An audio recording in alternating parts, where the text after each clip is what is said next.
Pour la première fois depuis la création en 2002 de la Cour pénale internationale, 2 pays africains ont annoncé leur volonté de rompre avec l'institution judiciaire.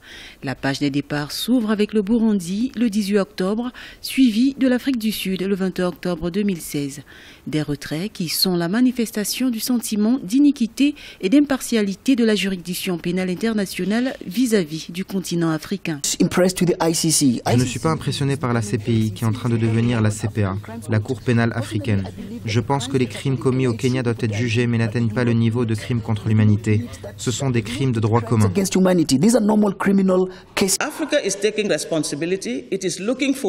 L'Afrique prend ses responsabilités et cherche à punir ses crimes. Elle se tourne vers une institution qu'elle a contribué à mettre sur pied et dont aujourd'hui 33 pays africains sont membres.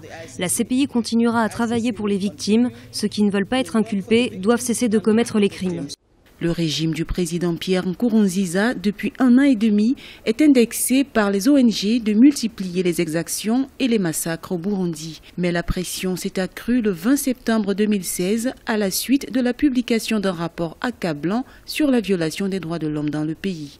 En ce qui concerne le départ de l'Afrique du Sud de l'institution judiciaire internationale, le ministre sud-africain de la Justice, Michael Massoutta, estime que la CPI entrave l'aptitude de l'Afrique du Sud à honorer ses obligations en matière de respect de l'immunité diplomatique. L'histoire remonte au refus d'arrêter il y a 1 an sur son territoire le président soudanais Omar el-Béchir, visé par un mandat d'arrêt pour génocide. Il y a d'autres personnes qui pensent que la justice doit être appliquée au Kenya et dans les pays africains. Pour évoluer, les questions d'impunité, de justice et de bonne gouvernance doivent constituer le socle du développement de l'Afrique.